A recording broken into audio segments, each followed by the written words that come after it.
Joseph de la Capelle, catholique et légitimiste. C'est très important, c'est une vidéo très importante, la gauche ou l'esprit antéchrist dans la structure ou dans la périphérie. C'est très important. Je vais vous montrer un exemple qui m'est arrivé il n'y a pas très longtemps. J'ai vu un monsieur que je connaissais dans la rue et tout ça, bon, pas complètement méchant, mais quand même très socialiste. Alors on discute, etc. Puis il me dit comment ça va? Je lui dis ben ça va, mais enfin Macron a été réélu quand même. Ah oui, mais sinon l'extrême droite emmène toujours au désastre, il faut regarder dans l'histoire, ça a toujours amené au chaos, etc. Alors moi je me permets de lui répondre, je lui dis mais à Monaco ça se passe mal, au Liechtenstein ça se passe mal, au Royaume-Uni, bon même le Royaume-Uni bon est anglican mais la structure c'est quand même une monarchie en principe de droit divin, ça se passe mal, ça fonctionne quand même pas trop mal. Ah, elle me dit oui mais Hitler, Mussolini, voilà, Franco et tout ça. Je dis attendez, mélangez pas tout. Hitler, il était socialiste, il était chez vous, c'était un nazi, il était contre la personne humaine, il était contre l'Église catholique, contre l'Église catholique, raciste, voilà. Donc c'est les pays dont je viens de vous parler, ils sont pas racistes, mais par contre ils défendent les gens qui sont chez eux, ouais, effectivement. Enfin bref, c'est un peu monté dans les tours. Et donc, c'est-à-dire que c'est deux mondes qui sont parallèles. Alors je lui ai dit, et puis Franco c'était, il a fait la guerre, une guerre civile, parce qu'il s'est battu contre les sympathisants bolcheviques, on va dire, quoi. Voilà. Donc c'est encore autre chose. Mussolini, c'est encore autre chose, mais c'est plus proche, c'était une sorte de socialisme. Et donc, ça m'a fait penser qu'il fallait que je fasse une vidéo là-dessus, c'est-à-dire que très souvent, les gens ne voient pas. Il y a la structure d'un État, il y a la structure et la périphérie. Et alors la structure, en France, nous sommes une république athée, à cause du général de Gaulle, la constitution de 1958. Alors que le général de Gaulle avait une sensibilité monarchique, il aurait pu refaire une France catholique et royale. Le maréchal, ça aurait été plus compliqué, mais peut-être qu'il avait l'opportunité. Et tout ça, c'est les gens de la même génération. Il y a des gens qui ont été très marqués par Maurras et puis par l'Action française, qui étaient profondément orléanistes. C'est-à-dire que l'esprit légitimiste avait un peu disparu.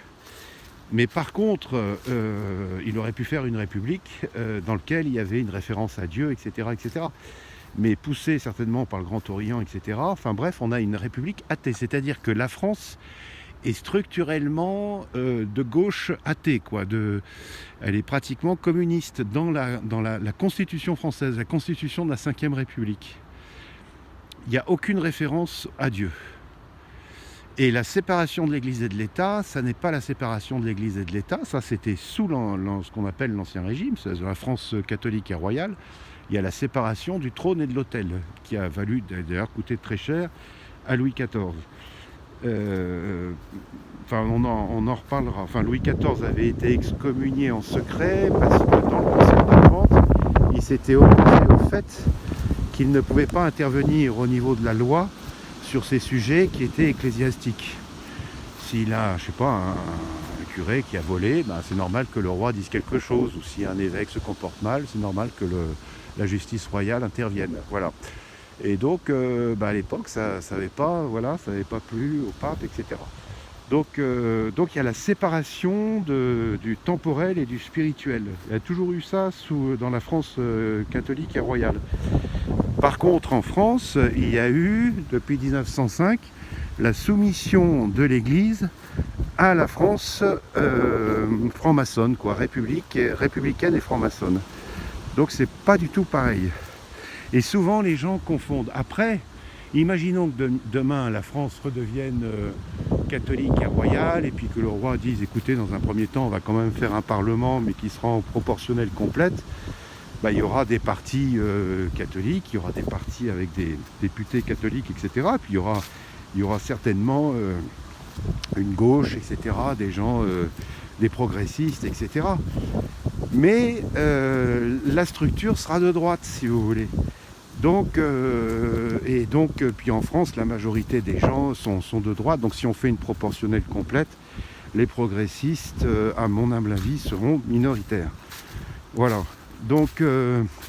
Et ça, c'est de la politique périphérique. C'est-à-dire que le Parlement, c'est quand même de la périphérie. Ça n'est pas structurel. Et souvent, les gens ne voient pas ça. Par exemple, un pays de droite, c'est Monaco. Monaco, la structure est une structure selon Dieu. Alors après qu'on apprécie le prince ou pas, etc., qu'il y a trop d'argent, machin et tout, bon.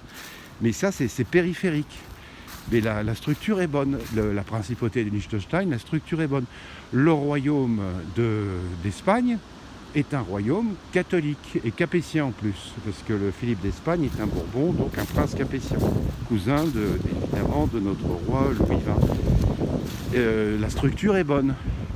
Alors il y a des pays où la structure est bonne, la Belgique, la structure est bonne, mais voilà, c'est un pays décadent, il y a eu des évêques catastrophiques, enfin bref, donc pour le roi c'est pas simple. Mais la structure est bonne. Et après qu'il y ait des gens tordus, etc., ça c'est le propre c'est le combat, il y aura toujours un combat.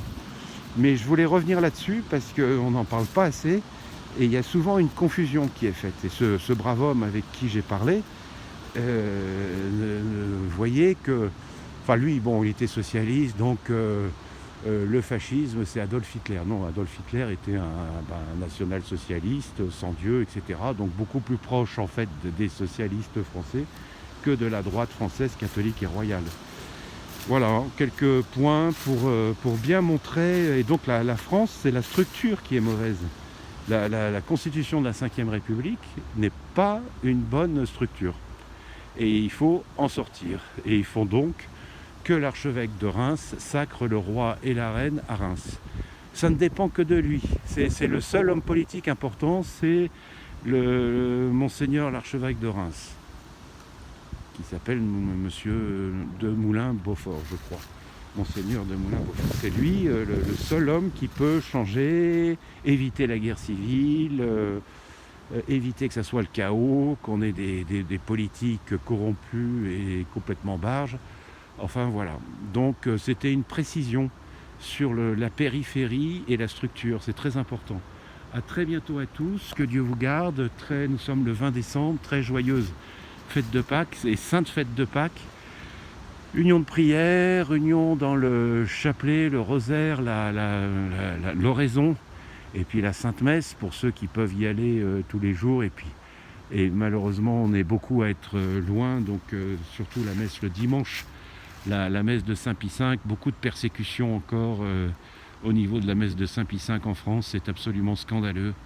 Enfin, Dieu voit tout ça. À très bientôt à tous, Deus et Rex.